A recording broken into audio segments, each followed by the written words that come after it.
बिस्मिल्लाहिर्रहमानिर्रहीम, अस्सलाम वालेकुम। मेरा नाम है नवीद शेख और आप देख रहे हैं मेरा यूट्यूब चैनल। मार्च के हवाले से तो हर कोई कह रहा था, बताया जा रहा था, पर इस तरह लग रहा है कि तमाम तर सूरत हाल जो बदलती दिखाई दे रही है वो फरवरी के महीने के अंदर ही गेम पड़ना शुरू हो चुकी है और हालात फरवरी के अंदर ही हुकूमत के लिए ख़राब होना शुरू हो चुके हैं। आप देखें,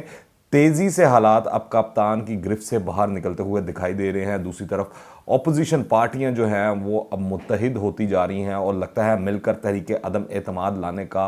अटल फैसला हो चुका है। पीपल्स पार्टी और नून लीग, इन दोनों के दरमियान इस चीज़ के ऊपर मुफाहमत हो चुकी है। अब आगे मौलाना फजलुर रहमान को राज़ी करना है, उसके बाद पीडीएम या अपोजिशन की दीगर जो जमातें हैं उनको राज़ी करने की कोशिश की जाएगी। यूं अपोजिशन का एक सफ़े पर आना वज़ीर आज़म इमरान खान और इनकी हुकूमत के लिए कोई अच्छा शगुन नहीं है। इसीलिए पीटीआई की सफ़ों के अंदर भी आप देखें तो वो थरथली मची हुई दिखाई देती है, खुलबली मची हुई है, परेशानी जो है साफ तौर पर दिखाई दे रही है, जिसका इजहार अगर आप 2 दिन पहले जाएं तो वाज़ह तौर पर दिखाई दिया कि यहाँ पर मुलाकात होती है लाहौर के अंदर पीपल्स पार्टी के आसिफ अली जरदारी, बिलावल भुट्टो जरदारी की,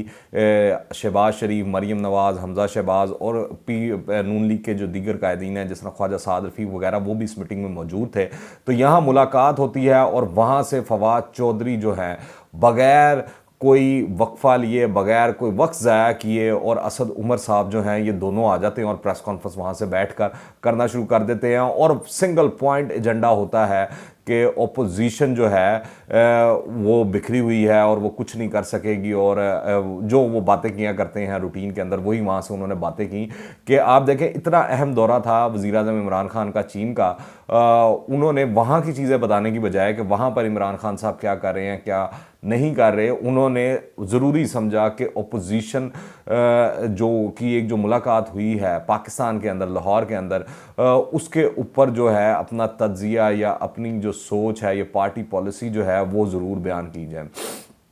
अगर इमरान खान और वफाकी वज़रा ना बौखलाते तो इनकी तवज्जो जो है चीनी क़यादत से मुलाकात पर मरकूज़ होती और लाहौर में होने वाले जो ज़ोहराना था उसको बिल्कुल कोई अहमियत ना दी जाती। यहाँ पर शहबाज गिल और दीगर लोग भी मौजूद थे, वो भी इसके ऊपर बयानबाजी कर सकते थे, पॉइंट स्कोरिंग कर सकते थे, मगर ज़रूरी समझा गया कि वहाँ से बैठ कर बात की जाए और उसकी वजह से ये जो ज़ोहराना है उसकी अहमियत में, कद काठ में मज़ीद इजाफा हो चुका है। नवाज़ शरीफ आप देखें दूसरी जानिब उन्होंने आसिफ अली जरदारी को लंदन में आकर मुलाकात की भी दावत दी है और ये जो करीबियां हैं, ये जो दोस्तियां हैं, ये प्यार मोहब्बत जो है इस बात का सबूत है कि ना नवाज़ शरीफ जो है बाहिफाजत जो है वतन वापसी की जो राह है अपनी उसको हमवार कर रहे हैं। ये भी इसके अंदर एक पॉइंट है। फिर पीपल्स पार्टी और नून लीग के लीडरों की बॉडी लैंग्वेज और जो बयानात और वो जिस तरह गुफ्तगू कर रहे हैं टॉक शोज़ में बैठकर, उससे ये चीज़ वाज़ह हो जाती है कि हम आंगी हो चुकी है दोनों जमातों की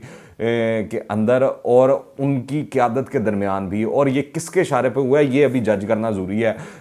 जिसमें नवाज़ शरीफ और आसिफ अली जरदारी जो हैं अब एक सफ़े पर आ चुके हैं। अब दोनों पार्टियां पीडीएम के सरबराह मौलाना फजलुर रहमान से मिलकर इन्हें एतमाद में लेंगी और यही अमल बाकी की अहम अपोजिशन रहनुमाओं असफंदयार वली हों, महमूद खान अचकज़ई हों, सरदार अख्तर मैंगल हों, उनके साथ भी किया जाएगा। अच्छा, ये जो हुआ है ये बड़ी एक अनहोनी सी चीज़ देखी जा रही है पाकिस्तानी सियासत के अंदर। उसकी वजह यह है कि इससे पहले ये मुफाहमत हुई थी, आप देखें जब परवेज़ मुशर्रफ को पाकिस्तान से बाहर निकालना था तब दोनों जमातों के दरमियान, फिर उसके बाद जो मुफाहमत हुई 18वीं तरमीम के वक्त हुई। तो अब ये तीसरी बार इस तरह की मुफाहमत होने जा रही है, तो देखते हैं अब ये तीसरी बार भी कामयाब होते हैं कि नहीं होते। अलबत्ता इससे पहले 2 दफ़ा जब हुई थी तो उस वक्त कामयाबी इनकी हुई थी। मौजूदा सूरत हाल के अंदर अगर आप देखें एस्टेब्लिशमेंट न्यूट्रल हो जाती है तो हुकूमत का बरकरार रहना तकरीबन नामुमकिन हो जाएगा, क्योंकि अभी तक वही इत्तेहादियों को हाँक हाँक कर जो है वो घेर कर लाते थे, बंद कर लाते थे, बाड़े के अंदर बंद करते थे। और जिस तरह अमर लियाकत हुसैन साहब भी वाज़ह तौर पर कह चुके हैं कि हमको तो लाया गया, हम आए नहीं हैं, हमको लाया गया है। तो ये वाली सूरत हाल है। तो अगर इस्टेब्लिशमेंट न्यूट्रल हो जाती है तो ये चीज़ अटल है कि इत्तेहादी जो हैं वो एक सेकंड नहीं लगाएंगे, एक लम्हा नहीं लगाएंगे भागने में। उसकी वजह यह है कि हुकूमत की कारकर्दगी का बोझ इतना ज़्यादा जो इत्तेहादी जमातें हैं उनके ऊपर भी आ रहा है कि वो धड़ाम तख्ता होने का ख़तरा हो चुका है अगले इलेक्शन के अंदर। तो वो भी चाहती हैं कि किसी ना किसी सूरत अपने आप को डिटैच किया जाए हुकूमत से, और ताकि अगला जो जनरल इलेक्शन होने वाला है या बल्दियाती इलेक्शन होने वाला है जिस तरह काफ लीग के लिए पंजाब के अंदर, तो उसके अंदर कोई अपनी परफॉर्मेंस दिखाई जाए, उसके अंदर कोई अपनी हिस्सेदारी निकाली जाए। फिर सिर्फ इत्तेहादी नहीं बल्कि पीटीआई के अंदर आप देखें बहुत से अरकान असम्बली इस तरह के हैं पीटीआई के अपने, उनमें एमएनएस भी हैं, उनमें वज़रा भी हैं जो तरीके इंसाफ की कारकर्दगी से नाला हैं, जिनके अंदर जहांगीर खान तरीन का जो ग्रुप है वो तो सर फहरिस्त है, पर इसके अलावा आप देखें और भी केपीके के अंदर से भी दीगर लोग हैं और अक्सर आवाज़ें आती रहती हैं, चीज़ें सामने आती रहती हैं। और हुकूमत के जो ये हलका है जहांगीर तरीन का या जो ग्रुप है, इसके अंदर बताया जाता है कि 20 लोग जो हैं वफाक के अंदर और 20 ही तकरीबन पंजाब असम्बली के अंदर मौजूद हैं। और अगर ये 20-20 लोग गद्दारी कर दें तरीके इंसाफ से या बेवफाई कर दें तरीके इंसाफ से, तो तरीके इंसाफ की हुकूमत कायम रहना मुमकिन नहीं है। तो ये चीज़ें देखनी चाहिए। दूसरा, देखा जाए तो इस्टेब्लिशमेंट पहले ही जो है हुकूमत की पुश पनाही की वजह से काफ़ी तनकीद का निशाना बनती रही है और अब भी बन रही है, जिसकी वजह से अवाम के अंदर जो उनकी पसंदीदगी है उसके अंदर कमी आती जा रही है। तो जाहिर है वो नहीं चाहते कि अवाम में वो मज़ीद गैर मकबूल हो, और न्यूट्रल होना इस वक्त इस्टेब्लिशमेंट की भी मजबूरी बनता हुआ दिखाई दे रहा है। पर इमरान खान जो हैं वो अभी भी यही कह रहे हैं और यही बता रहे हैं, राग अलाप रहे हैं कि उनकी मुमकिन है कि दूसरी बारी भी उनकी लग जाए और सारा कुछ हो जाए। पर इसके अंदर एक और भी कैच है, वो देखना बड़ा ज़रूरी है कि जिस तरह बहुत से हुकूमत के लोग हैं वो उनका मानना ये है कि जो इस वक्त तमाम सूरत हाल चल रही है, मामला चल रहे हैं, उसके अंदर इस तरह दिखाई देता है कि नून लीग और पीपल्स पार्टी जो है उनकी कोशिश है कि इलेक्शन से पहले जो है एक हलचल मचाई जाए, लोगों को बताया जाए कि हम अपोजिशन जमाते हैं, और ये उनकी सारी तैयारी की कोशिश है। पर इसके अंदर देखा जाए तो दोनों जमातें जो हैं वो हलीफ हैं। इसके अंदर ये पॉइंट भी है कि नून लीग और पीपल्स पार्टी एक दूसरे के खिलाफ इलेक्शन लड़ती हैं, वो चाहे पंजाब हो या सिंध हो या दीगर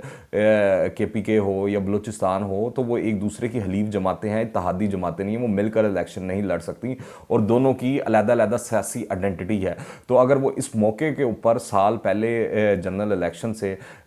हाथ मिला रही हैं, तो इसका मतलब है कोई ना कोई तो इशारा हुआ है, कोई ना कोई तो वजह है, या कोई ना कोई तो इस तरह की चीज़ है जो हुकूमत से करवानी है या हुकूमत को सरनगू करना है, जिसकी वजह से अपोजिशन को एक्टिव कर दिया गया है।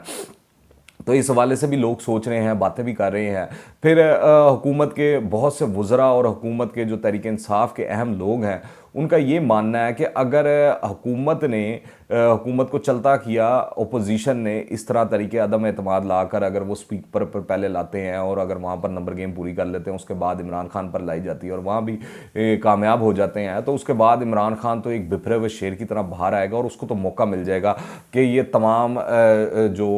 उसकी कारकर्दगी है उसको पसे पुश डाल दिया जाए और उसको विक्टिम कार्ड खेलने का पूरा पूरा चांस मिलेगा, जिसको वो इलेक्शन कैंपेन के दौरान खूब अच्छे तरीके से इस्तेमाल करके अपोजिशन को टफ टाइम दे सकता है। तो ये चीज़ें भी चल रही हैं, मामला चल रहे हैं, पर इस वक्त ये दिखाई देना शुरू हो चुका है और वाज़ह हो गया है कि नून लीग और पीपल्स पार्टी के अंदर कुर्बतें आने वाले दिनों के अंदर मज़ीद बढ़ेंगी। और जब मौलाना फजलुर रहमान की शहबाज शरीफ साहब से मुलाकात होगी और पीडीएम का जो अहम इजलास होने जा रहा है उसके अंदर जब चीज़ें तय होंगी, तो कुछ वईद नहीं कि पीपल्स पार्टी पीडीएम के अंदर दोबारा शामिल हो जाए और मिलकर एक लॉन्ग मार्च भी किया जाए, धरने भी दिए जाएं और असम्बली के अंदर तरीके अदम एतमाद भी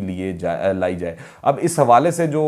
लोगों ने नज़र रखी हुई है वो जहांगीर खान तरीन के जहाज़ पर रखी हुई है कि वो कहाँ पर लैंड करता है, लाहौर करता है, कराची करता है, पेशावर करता है, या वो फिर मुल्तान के अंदर यूं ही पार्क रहता है। तो वहाँ पर नज़र रखने की बड़ी ज़रूरत है। आप इस हवाले से क्या राय रखते हैं नीचे कमेंट्स में लाजमी बताइएगा, और अगर आपने अभी तक इस चैनल को सब्सक्राइब नहीं किया तो कर लें। दुआ में याद रखिएगा। अंटिल द नेक्स्ट टाइम, अल्लाह हाफिज़।